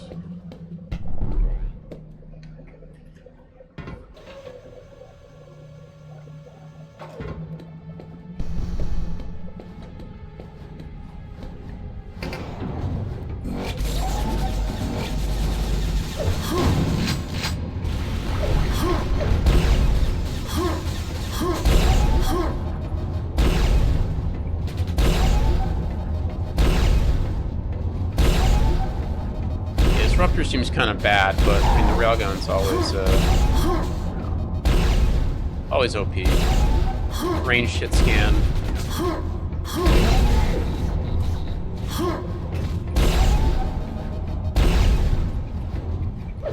Probably should have taken the rocket launcher chain gun. I don't know. I'm actually gonna. Can I go up there? I can go up here. Look at all these goodies up here. Just let that guy hang out down there for a minute. No quad up here though. That's a little unfortunate. Some yummy armor.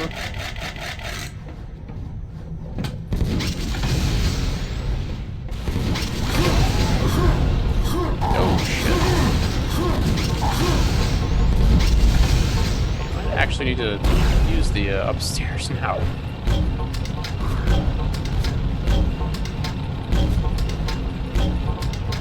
This is supremely cheesy. Try Try using the disruptor again.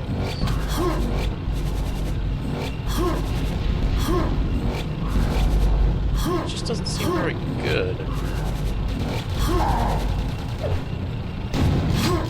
It just does like a little bit of damage to these guys. I don't know.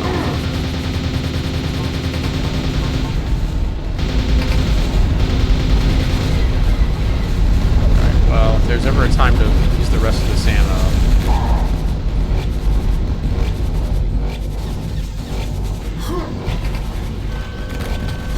Turrets deployed. Oh boy, that's not good.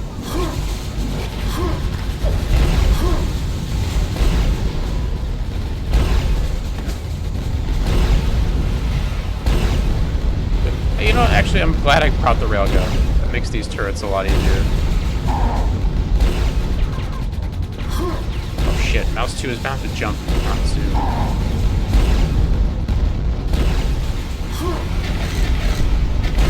There we go, turret's gone.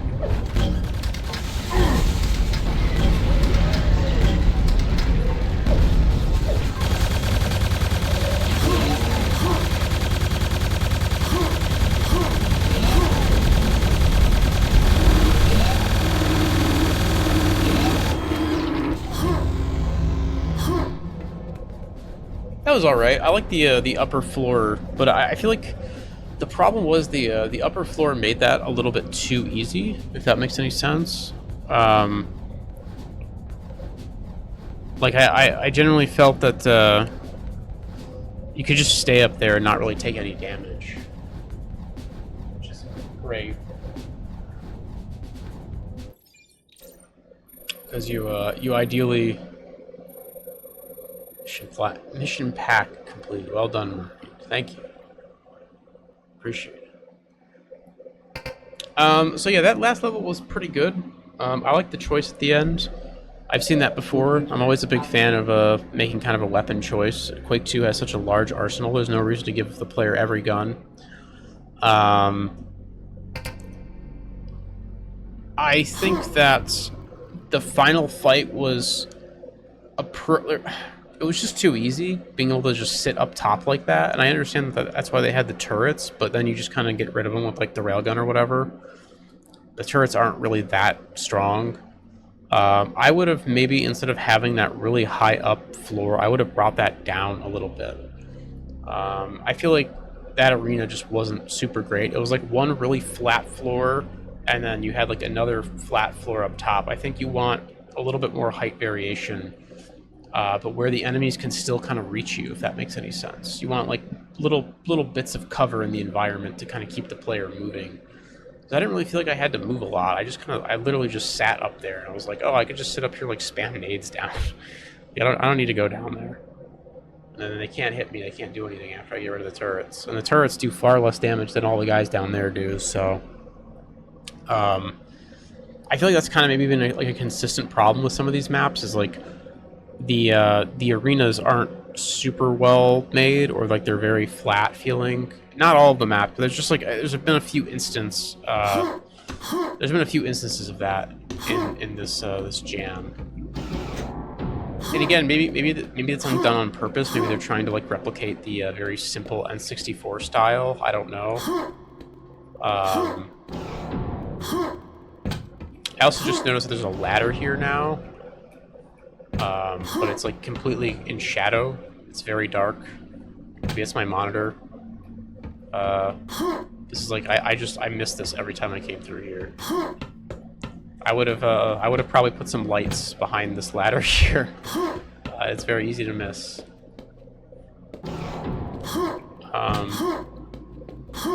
But yeah, I don't know.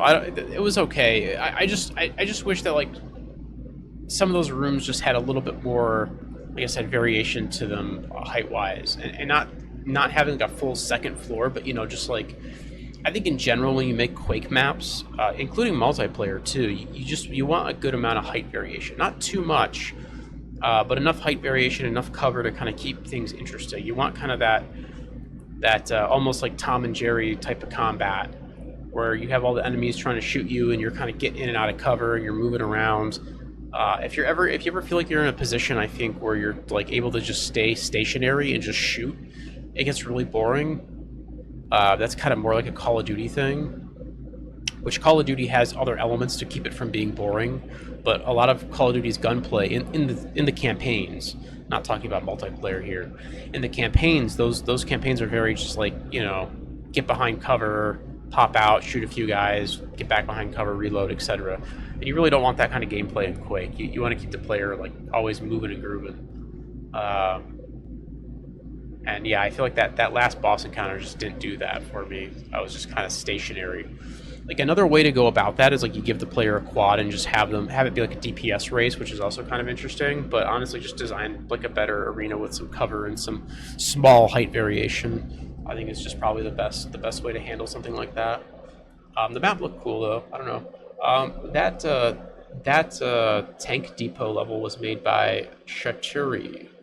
I'm probably saying that name wrong. They also made the start map here, the hub map with all the levels. So, anyways, that is Quake 2 N64 Jam 2.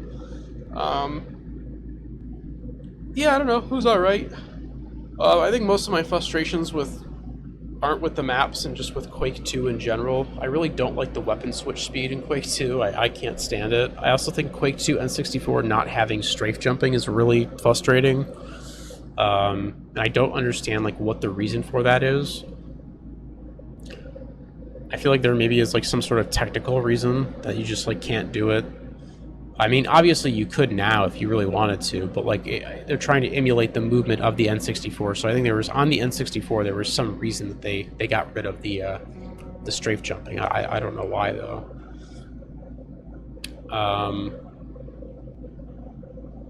Anything else? Not really. I don't know. This is pretty good. I think it's worth a play. There's some cool maps in here. None of them were like overly long. Didn't overstay their welcome. I know that sometimes is an issue with Quake maps where it's just like it feels like a slog to get through.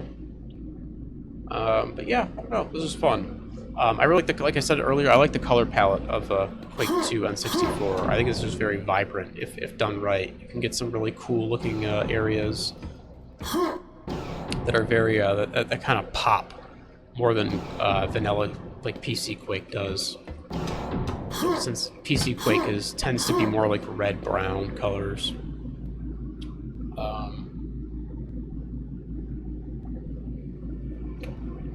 Anyways, that's going to be it for me.